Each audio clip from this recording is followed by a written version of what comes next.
El dogma de la Inmaculada Concepción fue definido en el año 1854. Esto quiere decir que por 19 siglos no fue puesto en duda que María fue concebida sin pecado. Según el pensamiento judío, el pecado original era heredado por la madre. Y si Cristo es igual a todos los hombres, excepto en el pecado, aquí hay un problema. Aquí hay un gran problema. Porque si María hubiese tenido pecado, se lo hubiera transmitido a nuestro Señor Jesucristo.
Vamos a iniciar de una vez por aquí, compartiendo pantalla.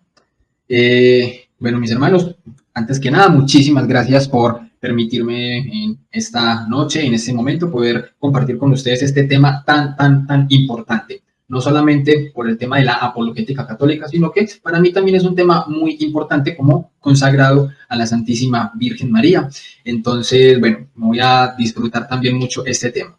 Les cuento, mis hermanos, que voy a tratar de enfocar este tema, aunque es en un marco apologético, lo voy a tratar de enfocar también para que sea muy especialmente para que los hermanos católicos puedan comprender de qué se trata el tema de la Inmaculada Concepción. ¿Por qué? Porque es que resulta que muchas veces se ha tenido controversias a la hora de comprender el dogma y a veces incluso muchos hermanos católicos desconocen de qué manera es que se entiende el dogma de la Inmaculada Concepción. Entonces, primero como católicos debemos entender qué es y en qué es lo que creemos, para que luego podamos de esa manera y sí poder tener diálogos con nuestros hermanos separados, no católicos y a veces incluso con hermanos ateos, agnósticos y escépticos que muchas veces desconocen la fe que nosotros tenemos. De hecho, cuando yo era ateo muchas veces dándomelas de que sabía mucho, muchas veces incluso desconocía el tema de las advocaciones de la Virgen María y creía que eran un montón de vírgenes. Entonces, a ese nivel muchas veces se desconoce lo que en realidad conocemos los católicos. Así que voy a iniciar con el tema de la Inmaculada Concepción. Gracias al Seminario Católico Apologética Integral RUA. Bien,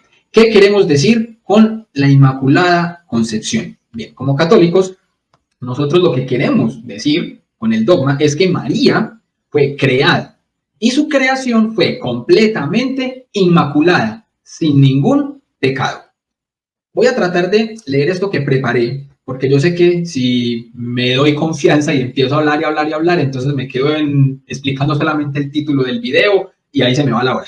Entonces voy a tratar de leer algo que preparé para poder hacer esta exposición con esta presentación. Entonces, de la siguiente forma, debemos hablar pues del pecado original. Es el principio para poder comprender de qué se trata el dogma. Entonces debemos hablar del pecado original. Este lenguaje es muy bíblico y viene desde el libro de los Salmos, en el capítulo 51, versículo 5, donde dice, en pecado me concibió mi madre. Bien, aquí se habla del pecado original. Y nosotros como católicos creemos que María nació sin este. Pero, ¿de dónde sacamos eso? Eso es lo que vamos a explicar en esta charla. Entonces, resulta, mis hermanos, que en el libro del Génesis, en el capítulo 3, hay una profecía mesiánica, justo después de la caída.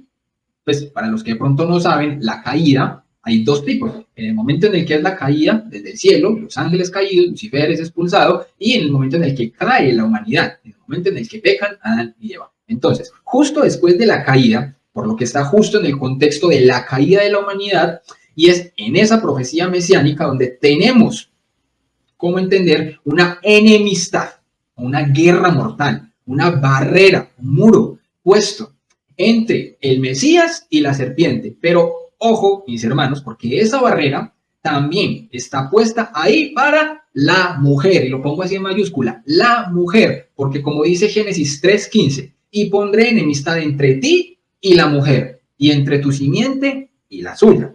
Esta te herirá la cabeza, y tú le herirás el calcañar. Y esa mujer, mis hermanos, es María. ¿Por qué? Algunos hermanos separados, protestantes y no católicos, dirán que no es María. Pero vamos a entender por qué de manera lógica.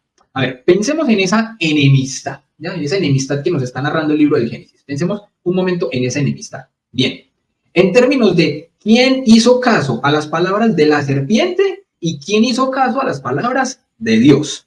Dice Lucas 1:38, he aquí la esclava del Señor, hágase en mí según tu palabra. Esto lo dijo la Virgen María en el contexto de la visita del ángel. Entonces, en esa misma línea hay enemistad entre el demonio y Cristo, pero también vemos esa enemistad entre el demonio y la Virgen María. ¿Por qué? Porque Eva, que también fue una virgen en ese momento, entonces la Virgen Eva hizo caso de las palabras de la serpiente, del demonio, y eso es retirar nuestra amistad con Dios.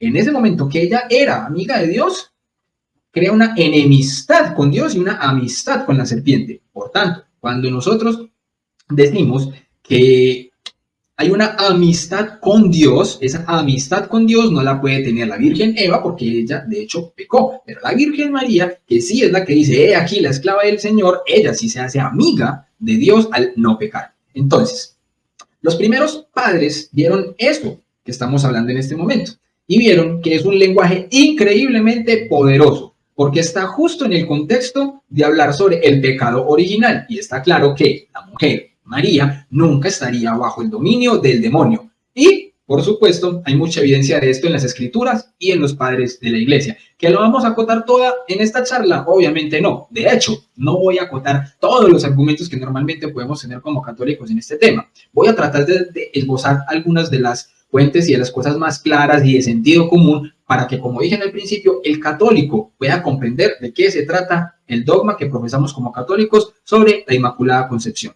Entonces, vamos a basarnos en estos 3 puntos. En el desarrollo de nuestro tema sobre la Inmaculada Concepción, vamos a hablar, primeramente, de la definición de la palabra dogma. ¿Qué es lo que nosotros como católicos entendemos por dogma? ¿Eso con qué se come? ¿A qué se refiere? Porque muchas veces nuestros hermanos separados piensan que todo lo que nosotros como católicos creemos es un dogma, ¿ya? O a veces hay algunas otras vertientes que piensan que nada de lo que nosotros creemos puede ser llamado dogma, ¿ya? Entonces, a veces se ve un relativismo en ese sentido. Entonces vamos a entender hoy de qué se trata en realidad cuando nosotros hablamos de un dogma.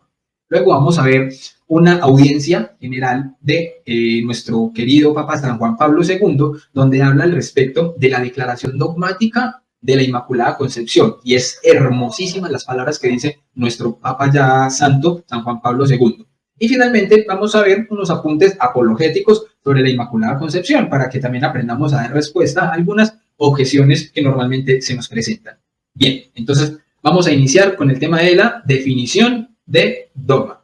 Espero que de pronto sí me estén comprendiendo ahí hasta el punto donde vamos. Recuerden darle like y compartir esta transmisión. Entonces, ¿de qué se trata la palabra dogma? Bueno, mis hermanos, la palabra dogma viene del griego dokein y se usa a veces en los escritos de autores clásicos antiguos para significar una opinión o lo que parece verdadero a una persona.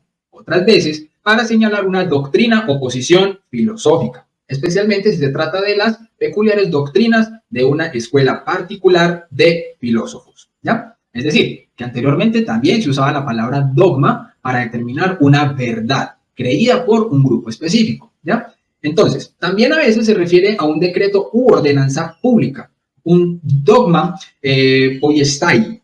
En la Sagrada Escritura se usa en algunos casos, y vamos a ver estos ejemplos para entender en el sentido en el que se habla. Entonces, con el sentido de decreto o edicto de la autoridad civil, como vemos por ejemplo en Lucas 2:1. Sucedió que por aquellos días salió un edicto, edictum dogma, de César Augusto. Podemos verlo también reflejado en Hechos 17:7 y en Esther 3:3. En otros, con un sentido de norma de la ley mosaica, como en el caso de Efesios 2:15, donde nos dice, anulando en la carne la ley de los mandamientos con sus preceptos, dogma sin, ¿ya? Y también se aplica a los decretos u órdenes del Concilio Apostólico de Jerusalén, que aquí me parece que es la forma mejor utilizada en el Nuevo Testamento para que nosotros podamos entender de qué manera es que se desarrollan los dogmas en el magisterio católico, que tenemos nuestro origen allí, en este Concilio Apostólico de Jerusalén. Entonces, como dice, conforme iban pasando por las ciudades, les iban entregando para que las observasen. Las decisiones, dogmata, tomadas por los apóstoles y presbíteros en Jerusalén. Esto lo podemos encontrar en Hechos, capítulo 16, versículo 4. Entonces, quiero apoyarme en este momento en un video corto de mi gran amigo el Padre Byron, donde nos explica de forma muy rápida, clara y contundente la diferencia que nosotros como católicos debemos hacer entre dogma, tradición y catecismo. Entonces, prestemos un momento atención a las palabras de mi gran amigo el Padre Byron. Buenas noches, padre. ¿Cuál es la diferencia entre tradición, dogma y catecismo? Lesner Antonio, qué gusto. Muchas gracias por tu pregunta. A ver, la diferencia entre los tres, primero una breve definición, ¿no? La tradición es la palabra de Dios que ha sido transmitida, es la revelación de Dios transmitida de forma oral, ¿no? Y que se compendia de alguna manera en el espíritu de los escritos de los padres de la iglesia, por un lado. Dogma es una verdad y que esta verdad o este dogma es inamovible, innegociable. Sencillamente eso es una verdad eterna. Y el catecismo, en cambio, es el compendio y es una referencia para la doctrina, el depósito de la fe, para el magisterio de la Iglesia Católica, ¿no? Entonces, las diferencias. Tradición es revelación, es palabra de Dios. Dogma es lo que nace de la revelación. Que la Iglesia Católica, ya sea por lógica, ¿no? O por consecuencia, o por revelación directa de Dios, ¿no? Por ejemplo, Dios es creador. Eso es un dogma que nace de la revelación.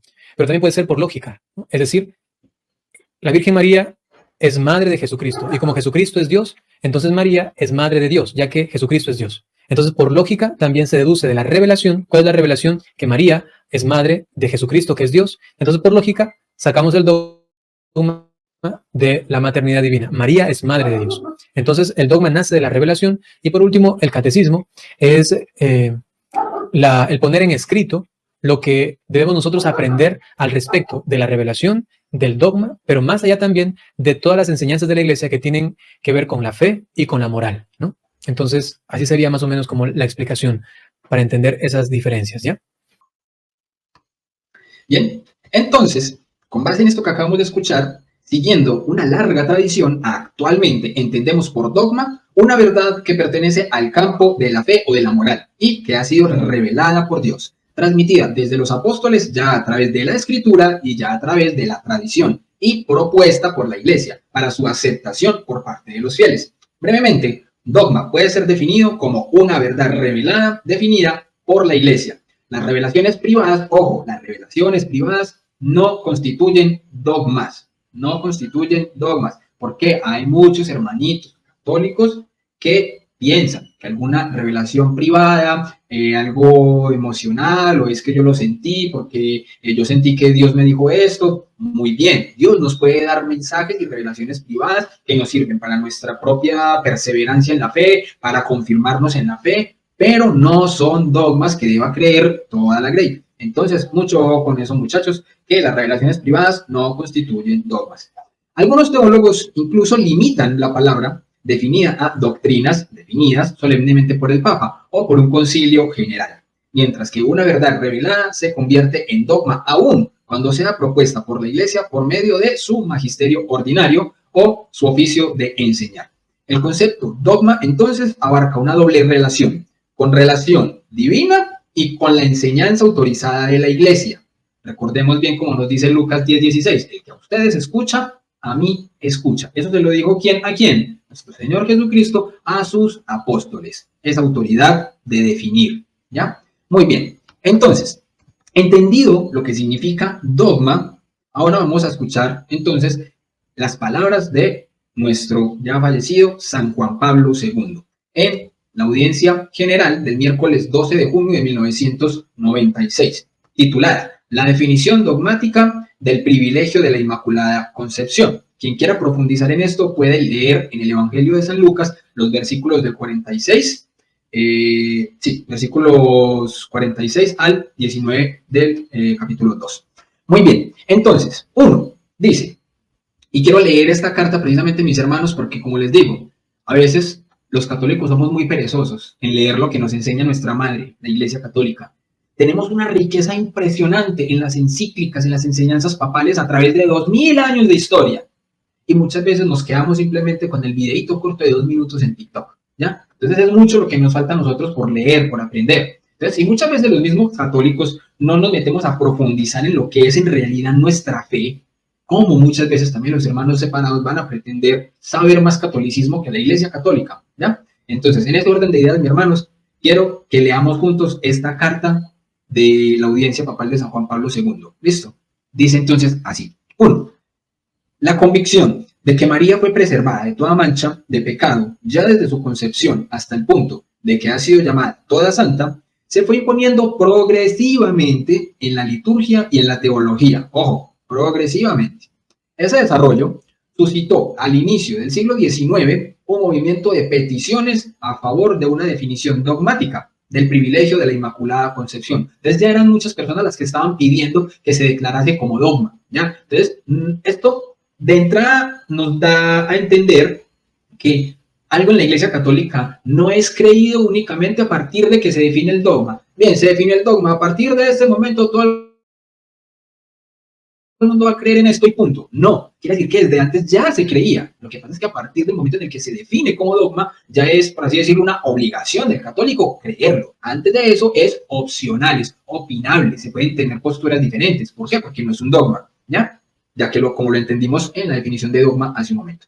Entonces, el Papa Pío IX, ojo, aquí son palabras de San Juan Pablo II, es como que San Juan Pablo II está diciendo esto, dice, el Papa Pío IX, hacia la mitad de ese siglo, con el deseo de acoger esa demanda, después de haber consultado a los teólogos, pidió a los obispos su opinión acerca de la oportunidad y la posibilidad de esa definición, convocando casi un concilio por escrito, y el resultado fue significativo. La inmensa mayoría de los 604 obispos respondió de forma positiva a la pregunta.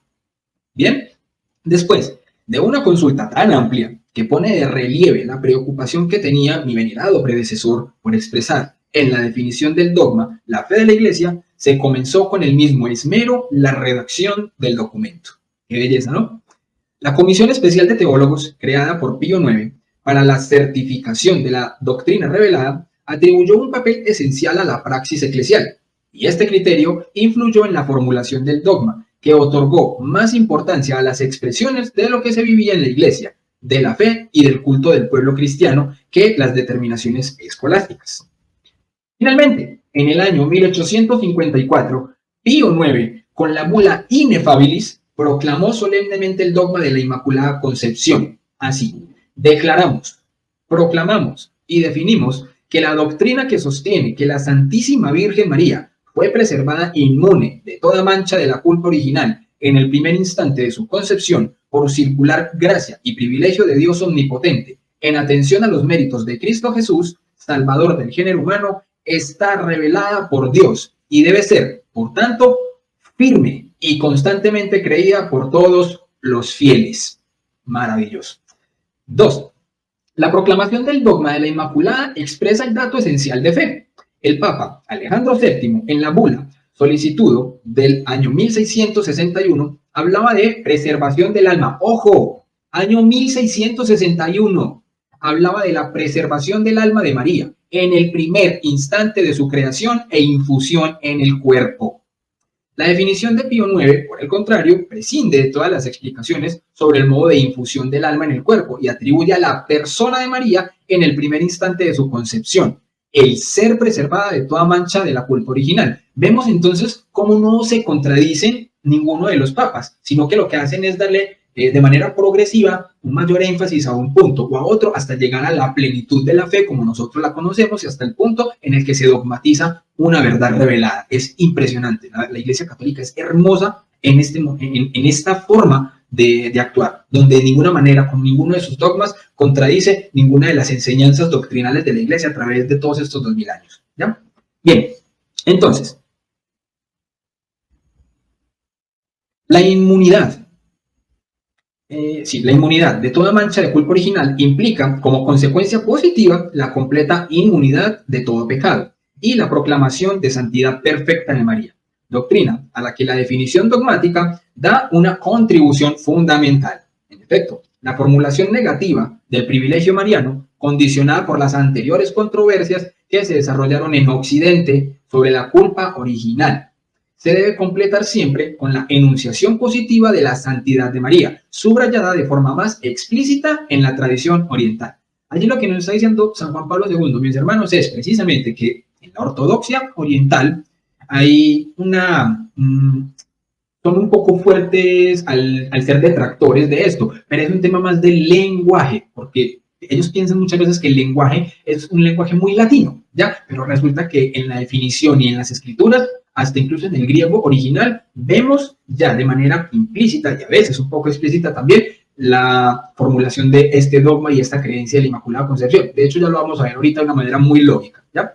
Bien, entonces, dice la definición de Pío IX se refiere solo a la inmunidad de pecado original y no conlleva explícitamente la inmunidad de la concupiscencia. Con todo, la completa preservación de María de toda mancha de pecado tiene como consecuencia en ella también la inmunidad de la concupiscencia, tendencia desordenada que, según el Concilio de Trento, procede del pecado e inclina al pecado. 3. Esa preservación del pecado original, concedida por singular gracia y privilegio de Dios omnipotente, constituye un favor divino completamente gratuito que María obtuvo ya desde el primer instante de su existencia. La definición dogmática no afirma que este singular privilegio sea único, pero lo da a entender. Y ojo, aquí hay que entender algo, porque nuestros hermanos separados a veces podrían decir, sí, que no es único, y entonces ustedes dicen que Eva, que Adán, que tal cosa, ¿cierto? Pero cuando estamos hablando de que no es un privilegio único, se refiere a la humanidad a partir del momento del pecado original, no antes de este, porque Adán y Eva fueron creados sin esta mancha de pecado, precisamente porque no existía, ¿ya? Se refiere al momento en el que inicia, en el que comienza este deterioro, ¿ya? Entonces, ¿esto es para qué? Por lo siguiente, dice, la definición dogmática no afirma que este singular privilegio sea único, pero lo va a entender.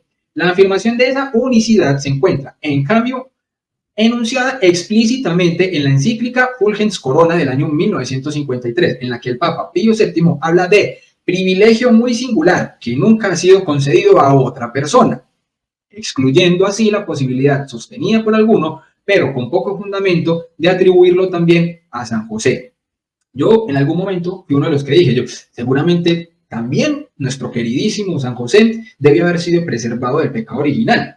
Es difícil sostenerlo, pero yo en algún momento lo llegué a pensar. Pero en este momento, cuando uno lo ve de esta manera, y que incluso pues hay algo ya desde el magisterio que dice que no debemos atribuirle esta condición, obviamente, a San José, yo antes lo vi de una manera muy impresionante, porque San José, sin haber sido también prevenido del pecado original, fue quien fue, sin pecar. Es decir, San José sí tenía la concupiscencia al pecado, y teniendo esta concupiscencia al pecado, aún así fue tan berraco, como decimos en Medellín, fue tan berraco que no pecó. Entonces, impresionante el caso de San José, pero eso ya sería para otro programa. Bien, dice, la Virgen Madre recibió la singular gracia de la Inmaculada Concepción, en atención a los méritos de Cristo Jesús, Salvador del género humano, es decir, a su acción redentora universal.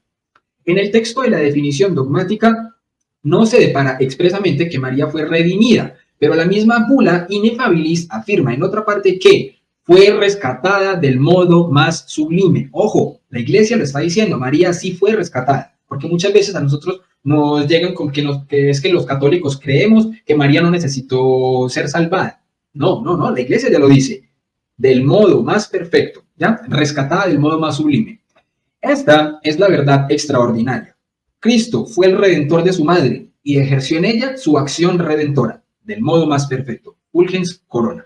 Ya, desde el primer instante de su existencia, El Vaticano II proclamó que la Iglesia admira y ensalza en María el fruto más espléndido de la redención. Sacrosanctum Concilium 103.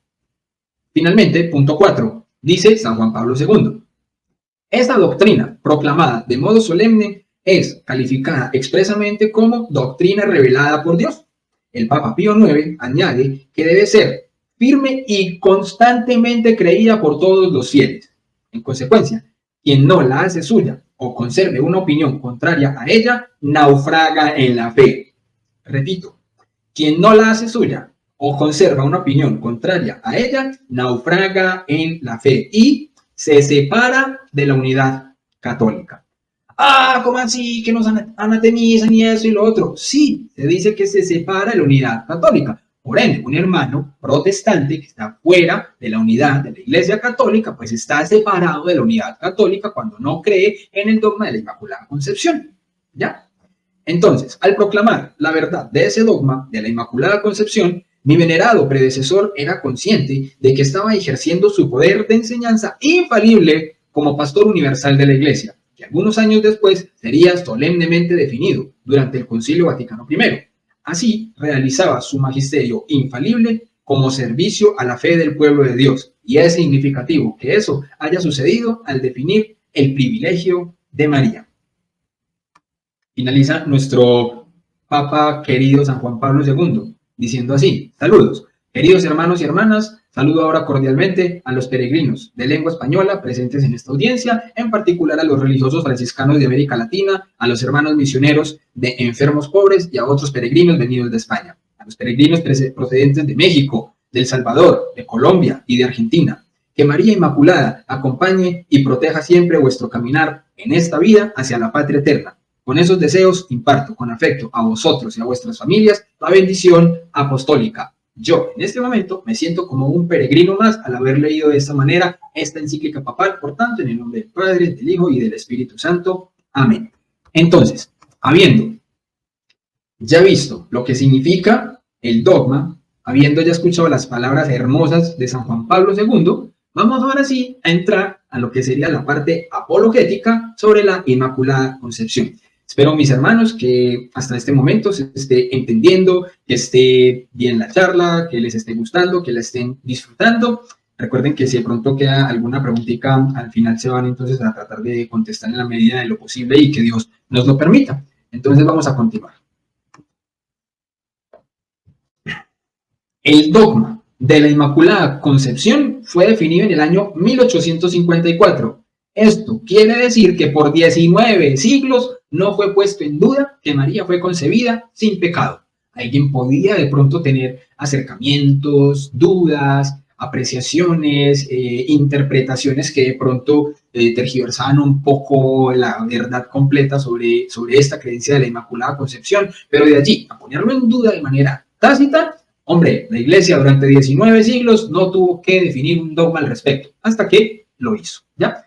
Vamos a iniciar esta parte apologética, mis hermanos, haciendo una distinción, la diferencia entre la Virgen María y nuestro Señor Jesucristo. ¿Por qué? Porque siempre nos van a decir que nosotros estamos haciendo a la Virgen María como si fuera una diosa, y eso es contrario a lo que nosotros en realidad creemos. Entonces, diferencia entre la Virgen María y nuestro Señor Jesucristo. Todos los dogmas marianos son cristocéntricos. ¿Qué quiere decir eso? Que apuntan a la dignidad de Cristo. ¿Cuál es el problema con el dogma de la Inmaculada Concepción, mis queridos hermanos? Que aquellos que lo rechazan lo hacen porque creen que estamos poniendo a María a la par de Cristo. Pero es que nosotros, cuando decimos que María fue concebida sin pecado original, es porque el dogma lo que está haciendo es defender a Jesús. Y ya vamos a entender esto de manera más clara y de manera más lógica, ¿ya? Entonces,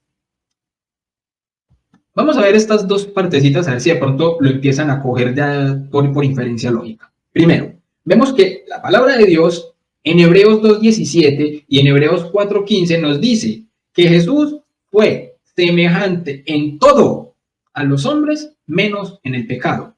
Y esto lo creemos todos, como cristianos, claro está. Que Jesús fue semejante en todos los hombres, menos en el pecado. ¿Por qué? Porque esto es palabra de Dios, ¿ya? Pero resulta que también en el libro de los Salmos, como decíamos al principio, Salmos capítulo 51, versículo 5, aunque hay algunas traducciones bíblicas que estáis en el Salmo 50, pero en general normalmente lo vamos a encontrar en el 51, versículo 5, dice: He aquí, en maldad he sido formado, y en pecado me concibió mi madre. Hombre, ¿qué tienen que ver estas dos realidades bíblicas? De Hebreos, donde dice que Jesús es semejante en todos los hombres menos en el pecado, y en Salmos que dice que pecador me concibió mi madre. Pues muy sencillo, mis queridos hermanos. Según el pensamiento judío, el pecado original era heredado por la madre. Y si Cristo es igual a todos los hombres, excepto en el pecado, aquí hay un problema. Aquí hay un gran problema. Porque si María hubiese tenido pecado, se lo hubiera transmitido a nuestro Señor Jesucristo. Punto. Así de sencillo. Pero separar a más de uno de nuestros hermanos separados, con el grito en el aire, a rasgarse las vestiduras y a decir que eso no es así, porque eso se soluciona tan sencillo como que entonces no se previno a la Virgen María del pecado, sino que se previno fue a Jesús. Pero eso es otro grave problema. Ya vamos a ver por qué. Entonces, mis hermanos, de aquí parte el dogma. Si María le hubiera transmitido el pecado a Jesús, Jesús hubiera pecado. Y si Jesús hubiera pecado, no hubiera podido redimirnos a nosotros, la raza humana. Ojo, mis hermanos, porque esa es la parte más puntual donde vamos a poder comprender de qué se trata el dogma de la Inmaculada Concepción, especialmente por qué es necesario el dogma de la Inmaculada Concepción para comprenderlo. Entonces, algunos dicen, como les decía hace un momento, que en vez de que Dios librara a María del pecado original, libró fue a Jesús del pecado original. Y esto se responde fácil, aunque sea un problema de magnitud impresionante, pero se responde de manera lógica. Porque si Jesús hubiera necesitado que lo libraran, hubiera necesitado un libertador, es decir, un salvador. Entonces ya Cristo no sería el salvador. ¿Me hago entender? Nuestro Señor Jesucristo no pudo haber sido prevenido de la forma en la que sí fue prevenida la Santísima Virgen María. Cristo no pudo ser prevenido del pecado original en la concepción. ¿Por qué? Porque si hubiese sido prevenido, ese prevenir, ese salvar, Cristo hubiera necesitado ser salvado. Y si Cristo hubiera necesitado ser salvado, pues Él no podría ser el Salvador. Ese Salvador que tanto católicos como protestantes creemos que es nuestro Señor Jesucristo, el Salvador. ¿Ya? Entonces, aquí vemos la gran perfección de Dios en la Iglesia Católica, que declara que a María sí, se le ha librado del pecado original por los méritos de Cristo. Porque si María es librada del pecado original, ella sí necesita un libertador. Y ese libertador es su Hijo Jesucristo. Por eso es que Jesús automáticamente nace de una mujer pura y sin mancha. Mis hermanos, he ahí el dogma de la Inmaculada Concepción. Es demasiado sencillo de entender si lo podemos plantear de esta manera lógica. Lo que pasa es que cuando uno tiene soberbia en el corazón y un sesgo anticatólico, es muy difícil ver esta realidad, que de verdad es tan sencilla como poder utilizar peras y manzanas. De verdad que sí, mis hermanos. Pero no vamos a parar aquí, ¿cierto? Entonces, nuestros hermanos separados, la mayoría, creen por tradición que los padres de la Virgen María fueron Joaquín y Ana, pero nunca hacen mención de cómo lo saben. Pero resulta que esta información nos llega gracias al protoevangelio de Santiago. Y es aquí donde vemos que no solo la Inmaculada Concepción es un milagro, sino que incluso la concepción misma de la Virgen María es un milagro. Y quiero que también me acompañen a leer este fragmento del protoevangelio de Santiago, porque aquí vamos a ver una parte de la historia que quizás algunos no han leído, quizás algunos nunca se las han contado, o quizás algunos si la leyeron o la conocieron en algún momento, nunca lo habían visto relacionado como un posible también argumento circunstancial hacia el tema de la Inmaculada Concepción. ¿Por qué? Porque vuelvo y repito, si nuestros hermanos separados, los que aceptan que por tradición los padres de la Virgen María son Joaquín y Ana, y esto lo aceptan, entonces por tradición también deberían aceptar lo que nos narra esta tradición de donde se saca esta información. ¿Qué nos dice esto? Espero, mis hermanos, que les esté gustando esta charla, preparada con todo el cariño para todos ustedes. Entonces, Dice así, Protoevangelio de Santiago, tratado histórico acerca de la natividad de la Madre Santísima de Dios y siempre Virgen, María. Trataré de leerlo un poco rápido para poderlo abordar porque me parece que es hermoso todo este texto, ¿ya? Les dice así, mis hermanos. Según cuentan las memorias de las 12 tribus de Israel, había un hombre muy rico por nombre Joaquín, quien hacía sus ofrendas en cantidad doble, diciendo, el sobrante lo ofrezco por todo el pueblo, y lo debido en expiación a mis pecados. Será para el Señor a fin de volverle propicio. Llegó la fiesta grande del Señor, en que los hijos de Israel suelen ofrecer sus dones, y Rubén se plantó frente a Joaquín, diciéndole, no te es lícito ofrecer el primero tus ofrendas, por cuanto no has suscitado un vástago en Israel. Joaquín se contristó en gran manera, y se marchó al archivo de Israel con intención de consultar el censo genealógico a ver si por ventura había sido él el único que no había tenido posteridad en su pueblo. Y examinando los códices encontró que todos los justos habían suscitado descendientes. Se acordó, por ejemplo, de cómo al patriarca Abraham le dio el Señor en sus postrimerías por hijo a Isaac. Joaquín quedó sumamente afligido y no compareció ante su mujer, sino que se retiró al desierto. Y allí plantó su tienda y ayunó 40 días y 40 noches. Tan curioso que nosotros como católicos seguimos teniendo por tradición una cuaresma de 40 días, 40 noches, donde nosotros vamos expiando nuestras culpas, nuestros pecados. Continuemos.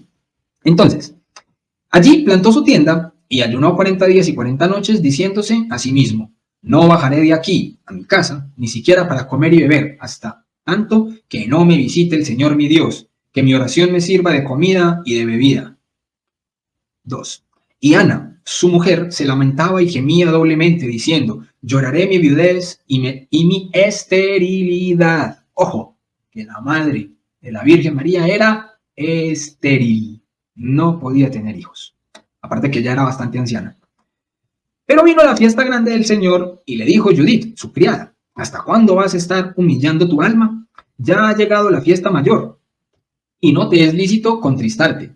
Toma este pañuelo de cabeza que me ha dado la dueña del taller, ya que no puedo yo ceñírmelo por ser de condición servil y tener el sello, el sello real, perdón. Y dijo Ana, apártate de mí, pues no he hecho yo tal cosa, y además, el Señor me ha humillado demasiado como para que me lo ponga, no sea que algún malvado te lo haya dado y hayas venido a hacerme también a mí cómplice del pecado. Replicó Judith, ¿para qué voy a maldecirte yo si ya el Señor te ha herido de esterilidad, no dándote fruto en Israel? Y Ana, aunque afligida en extremo, se despojó de sus vestidos luctuosos, se hizo el tocado, tomó sus vestidos de boda y sobre la hora nona bajó al jardín para pasear. Allí vio un laurel, se sentó a su sombra y oró al Señor diciendo, oh Dios de nuestros padres, óyeme y bendíceme a mí, de la manera que bendijiste el seno de Sara, dándole como hijo a Isaac. Fíjense lo que es tan hermoso en el matrimonio. Y yo lo digo por experiencia, porque también me ha pasado, que muchas veces como esposos terminamos pidiéndole al Señor. Lo mismo si estemos en lugares distantes, porque nuestro corazón como esposos siempre en el sacramento está unido a Él, al Señor. Esto es impresionante. Y habiendo elevado sus ojos al cielo, vio un nido de pájaros en el laurel, y se lamentó de nuevo entre sí, diciendo, ay de mí, ¿por qué habré nacido? ¿Y en qué hora habré sido concebida? He venido al mundo para ser como tierra maldita entre los hijos de Israel. Estos me han colmado de injurias y me han barrido del templo de Dios. Ay de mí, ¿a quién me semejo yo? No a las aves del cielo, puesto que ellas son fecundas en su presencia, Señor, en tu presencia, Señor. Ay de mí, ¿a quién me parezco yo? No a las bestias de la tierra, pues aún estos animales irracionales son prolíficos ante tus ojos, Señor. Ay de mí, ¿con quién me puedo comparar? Ni siquiera con estas aguas, porque aún ellas son fértiles ante ti, Señor.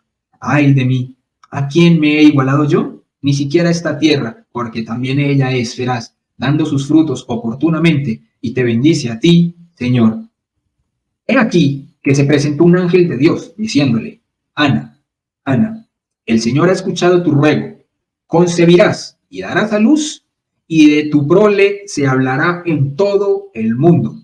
Ana respondió, vive el Señor, mi Dios, que si llego a tener algún fruto de bendición, sea niño o niña, lo llevaré como ofrenda al Señor y estará a su servicio todos los días de su vida.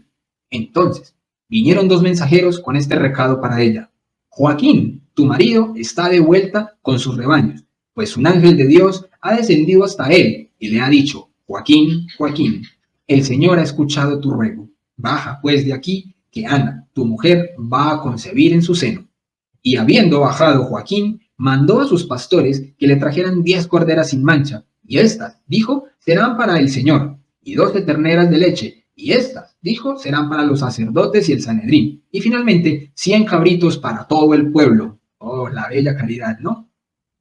Y al llegar Joaquín con sus rebaños, estaba Ana a la puerta. Esta, al verlo venir, echó a correr y se abalanzó sobre su cuello, diciendo: ahora veo que Dios me ha bendecido copiosamente, pues siendo viuda, dejo de serlo, y siendo estéril, voy a concebir en mi seno. Y Joaquín reposó aquel primer día en su casa. Al día siguiente, al ir a ofrecer sus dones al Señor, se decía entre sí: conoceré que Dios me va a hacer propicio si llego a ver el efod del sacerdote. Y al ofrecer el sacrificio, se fijó en el efod del sacerdote cuando éste se acercaba al altar de Dios, y no encontrando pecado ninguno en su conciencia, dijo: ahora veo que el Señor ha tenido a bien condonarme todos mis pecados. Y descendió Joaquín justificado del templo y se fue a su casa. Y se le cumplió a Ana su tiempo, y el mes noveno alumbró y preguntó a la comadrona: ¿qué es lo que he dado a luz? Y la comadrona respondió: una niña. Entonces Ana exclamó: mi alma ha sido hoy enaltecida, y reclinó a la niña en la cuna. Habiéndose transcurrido el tiempo marcado por la ley, Ana se purificó, dio el pecho a la niña y le puso por nombre María. Mis hermanos, no sé qué piensan ustedes, pero a mí, desde que yo leí esto, me pareció hermoso. Más de uno dirá: pero eso no es parte de la Biblia, ¿cierto? Bien, pues hoy nos dirigimos en peregrinación espiritual a un santuario ligado a la memoria del nacimiento. Ojo que esto lo está diciendo San Juan Pablo II.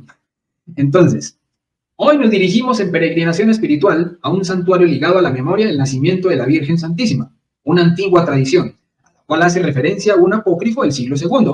Si ven que eso es un apócrifo. Ojo, que apócrifo no es sinónimo de malo, simplemente que es sinónimo de apartado, pues el apócrifo de Santiago no fue incluido dentro del Nuevo Testamento, así como muchos otros escritos, pero han sido parte valiosísima en la tradición que hemos recibido de antiguo, ¿ya?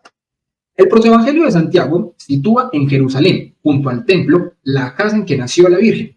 Los cristianos desde el siglo V en adelante han celebrado la memoria de la Natividad de María en la gran iglesia construida frente al templo, sobre la piscina probática, donde Jesús curó al paralítico. San Juan Pablo II, Angelus, 5 de julio de 1987. Además, bajo el influjo del protoevangelio de Santiago se instituyeron las fiestas de la Natividad, la Concepción y la Presentación, que contribuyeron notablemente a destacar algunos aspectos importantes del misterio de María. San Juan Pablo II, Audiencia General, 15 de octubre de 1997. El propósito del libro, es decir, del protoevangelio de Santiago, tal como explicó el Papa Benedicto XVI, era exaltar la santidad y virginidad de la Virgen María. Y ojo que es un documento del siglo II. Al nombre de Santiago, además del apócrifo protoevangelio de Santiago, que exalta la santidad y la virginidad de María, Madre de Jesús, está particularmente ligada a la carta que lleva su nombre. Benedicto XVI, Audiencia General, 28 de junio del 2006. La influencia en las tradiciones católicas ha sido tan grande que por él sabemos los nombres de los padres de la Virgen, Joaquín y Ana. Y por esto, mis queridos hermanos, quiero dedicarle también en esta noche especial esta canción a nuestros queridos abuelos, porque al ser los abuelos de nuestro Señor Jesucristo, los padres de la Virgen María, siendo ella nuestra Madre del Cielo, también los podemos adoptar a ellos como nuestros queridos abuelitos del cielo.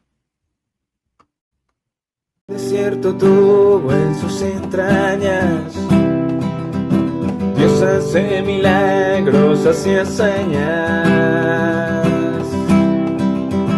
nace de la oscuridad la luz, en el vientre de Santa Ana, es la madre de Jesús, nace una pequeña inmaculada, del anciano Joaquín, la niña de Dios que fue adornada, por ella vendrá el Mesías y le dará el pecado fin. Señora Santa Ana, de Dios abuelita, protege mi alma, abuela bendita, tu santa familia proteja la mía. Joaquín y Santana, gracias por María. Joaquín y Santana, gracias por María.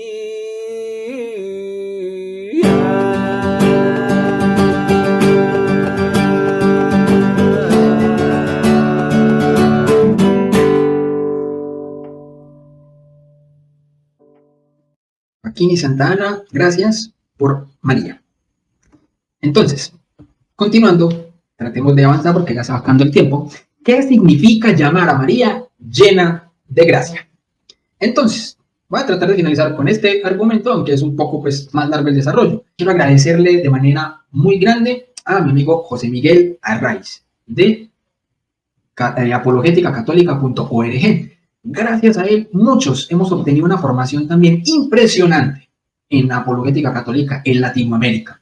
Entonces, esto que voy a compartirles en este momento, mi hermano, lo he extraído de su página, porque me parece que es un desarrollo espectacular. Así que quien quiera profundizar más en ello, puede dirigirse a la página de José Miguel Arraiz, apologéticacatólica.org. Entonces, ¿qué significa llamar a María llena de gracia? Pues bien, primero que todo, veamos el argumento protestante.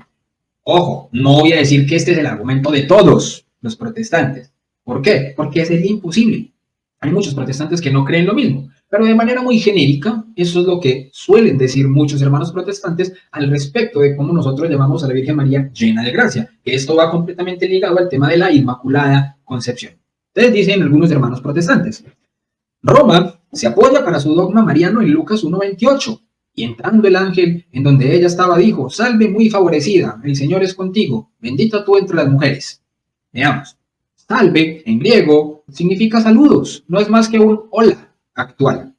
Muy favorecida en griego, que charitomene, al cual participio Roma se ha agarrado para enseñar que María estaba llena de gracia, hasta los topes, sin dejar resquicio a pecado alguno, ni original ni personal.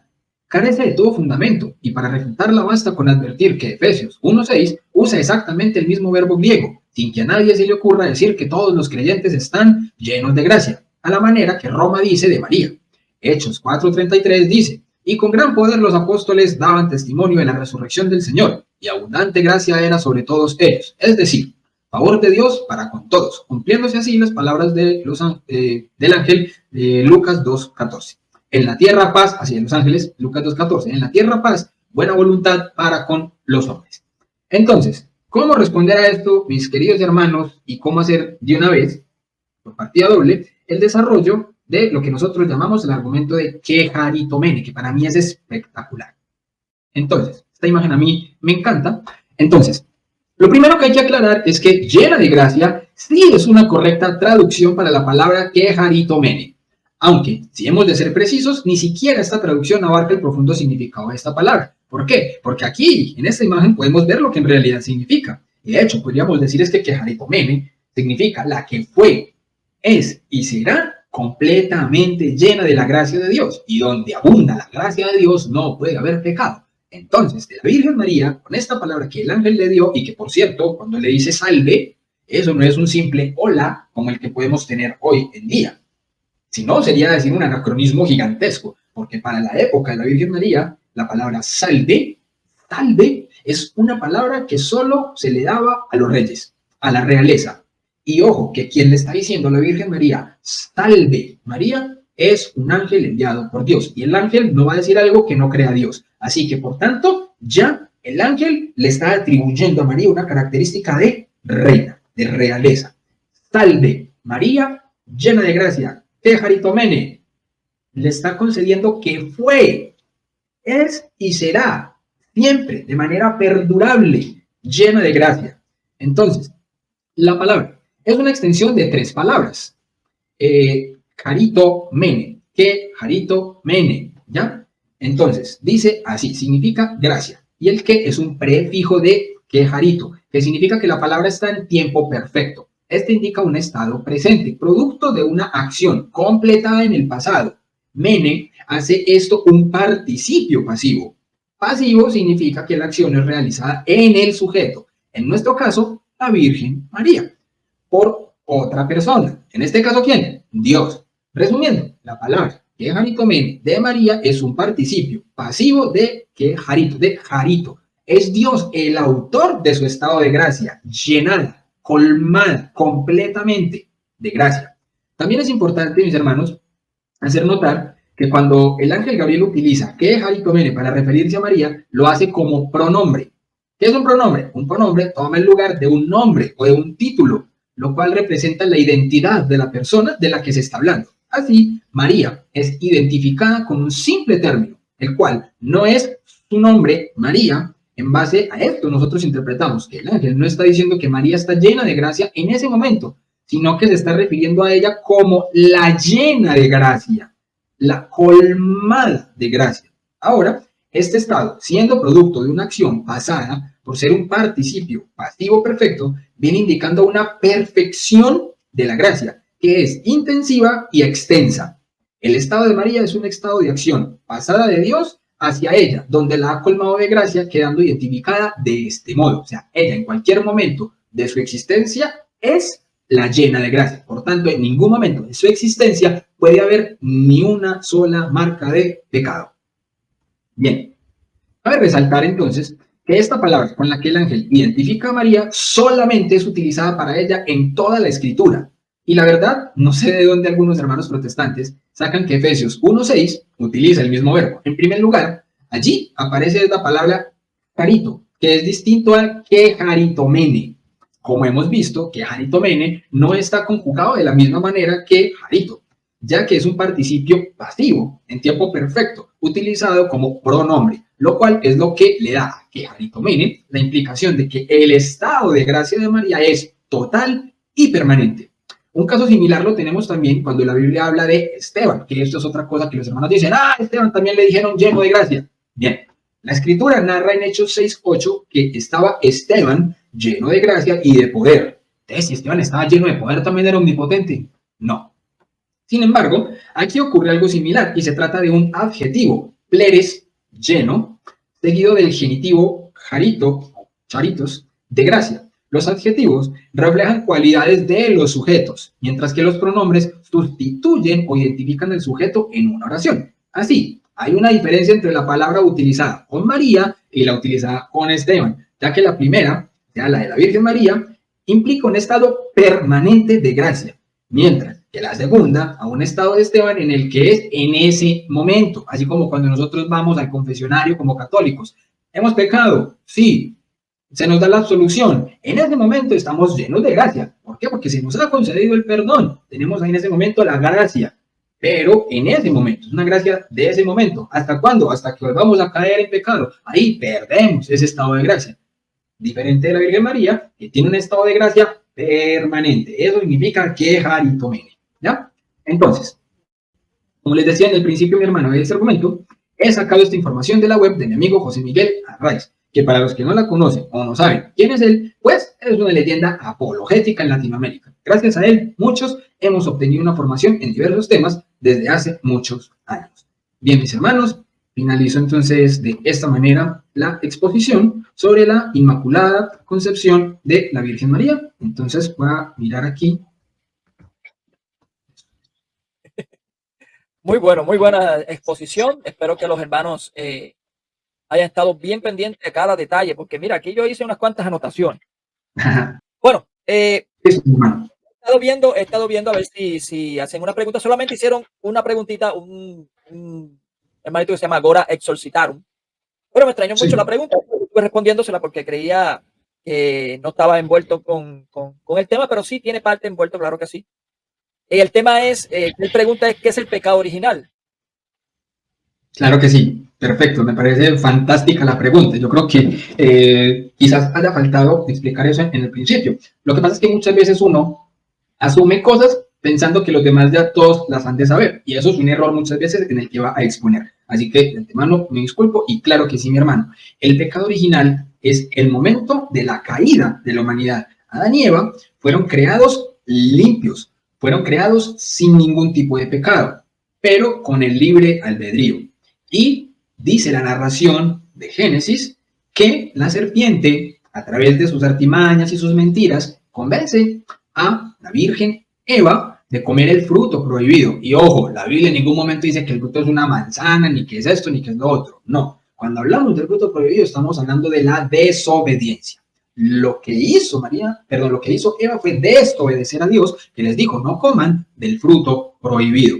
De manera alegórica podemos imaginarnos muchísimas cosas para atribuirle a ese comer el fruto prohibido. De la misma manera que podemos atribuir a la creación del ser humano desde el barro a la materia, como que ese barro y materia sea, por ejemplo, ese homínido mono al que Dios le da el primer soplo de vida y que a partir de ese momento ese primer par de monos hayan evolucionado en seres humanos Homo sapiens sapiens, ¿ya? Es una posibilidad. De la misma manera, podemos decir que el fruto prohibido sea simplemente un fruto en un árbol y Dios, únicamente para probar la obediencia de los seres humanos creados en ese momento, se les pide que pueden obtener todos los frutos del jardín, menos este.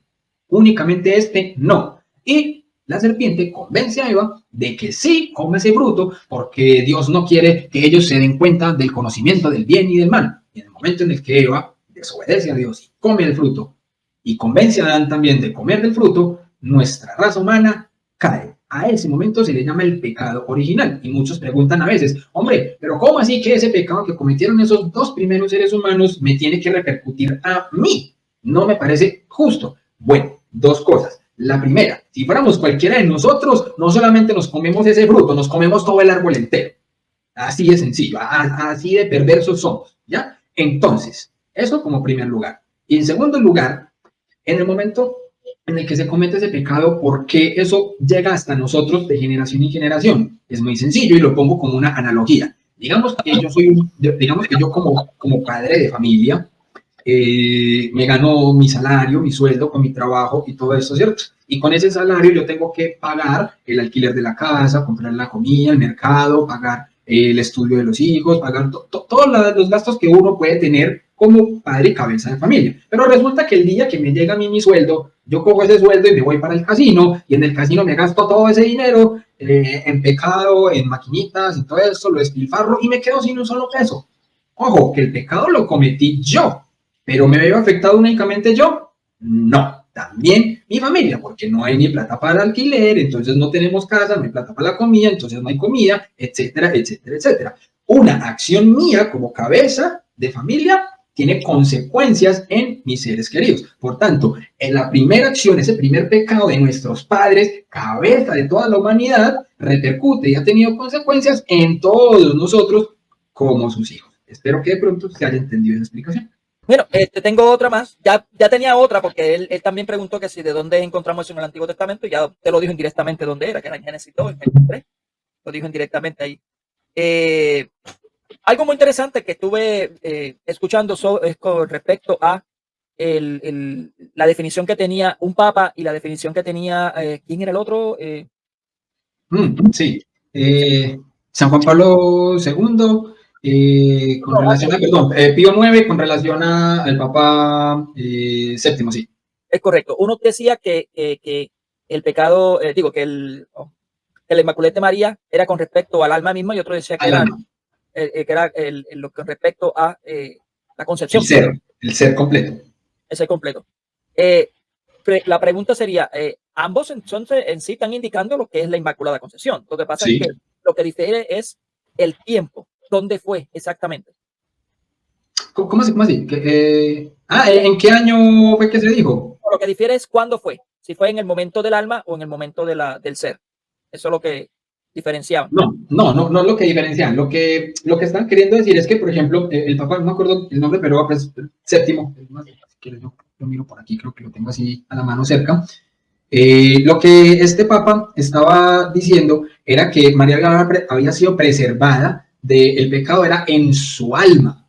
en su alma, no las consecuencias en el cuerpo. O sea, el desarrollo, como yo lo había dicho, o sea, el desarrollo del dogma solamente llega a su plenitud en el momento en el que se define el dogma. Por eso yo decía, es que hay momentos en los que algunos pensaban unas cosas o dudaban de otras. Entonces, fíjense, por ejemplo, aquí en este Papa, él decía que sí, María fue preservada del pecado original en su alma, y el alma está desde el momento de la concepción. Donde no fue preservada, que no lo dice, sino que se puede sobreentender de manera implícita, es que no le haya preservado como las consecuencias en el cuerpo, que también hay consecuencias de ello narradas en el Génesis. Pero en el desarrollo teológico es que al final el Papa Pío IX, apoyado de 604 obispos, a una sola voz decretan en la Iglesia Católica que fue preservada no solo en su alma, sino en su ser completo, porque de hecho a esa época ya filosóficamente se había concedido de que el hombre es una realidad bio-psico-espiritual, ¿ya? Pero es una realidad bio-psico-espiritual en un solo ser. Entonces por eso no podíamos desligar lo que es el alma y el cuerpo, porque sería de la misma manera que cuando vemos la doble naturaleza de nuestro Señor Jesucristo. Entonces por eso teológicamente se llegó a una plenitud de la fe y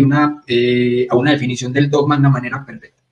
Uy, ya con eso que usted dijo, acaba de responder la pregunta que estaba por ahí los protestantes con respecto a Santo Tomás de Aquino, pero bueno, que se los dejo ahí. No le voy a dar ayuda a los evangélicos que estudien. Eso se llama la animación versus lo que es el de eso, pero bueno. Nada, no tengo ninguna otra pregunta. No sé si quieras decir algo más. No, con base simplemente en la pregunta anterior que ha hecho el hermanito, lo que digo es que he ahí la gran importancia tan impresionante del bautismo para los niños. Es correcto. Usted, hermanito evangélico protestante, que lo queremos así en el alma, con lo que acabamos de decir sobre el pecado original, con lo que acabamos de ver, usted, si tiene un hijo, usted sería capaz de someterlo a simplemente dudar si será necesario bautizarlo o no, sabiendo que el bautismo ahora os salva, como dice la Escritura. El bautismo nos quita ese pecado original. Bendito sea Dios por habernos dejado los sacramentos y en especial el sacramento del bautismo que nos consagra como hijos suyos, adoptivos y miembros de este cuerpo santo de Cristo que es la única y santa Iglesia Católica. Amén, amén. Bueno, hermanito, de verdad, muchas gracias, William. De verdad que ha sido todo un placer escucharte una vez más. Yo no me pierdo tu canal. ¿Cuál es el canal que te encuentras? Para que vayan a visitar y se suscriban. Bueno, para los hermanos que de pronto no conocían el canal, tengo un canal aquí en YouTube llamado Enfoca tu Fe. Muy bien. Enfoca tu Fe. Pueden entrar allí en YouTube, suscribirse. Créanme que el hermano está haciendo unas catequesis. Y unas de esos espirituales también. Muy hermosísimas. Así que de verdad que es tremendo canal. Pero nada, así que le agradezco a todos que estuviesen pendientes. Suscríbanse. Algunos hermanos llegaron muy tarde. Así que denle para atrás el video para que puedan estar pendientes de eso. Así que muchas gracias, hermano William, de verdad. Gracias al hermano Rigo también por estar aquí tras bastidores. Bendiciones a todos. Que la paz del Señor esté con todos ustedes y que viva Cristo Rey y Santa María, siempre Virgen en la vocación de la Virgen del Perpetuo Socorro. Bendiciones.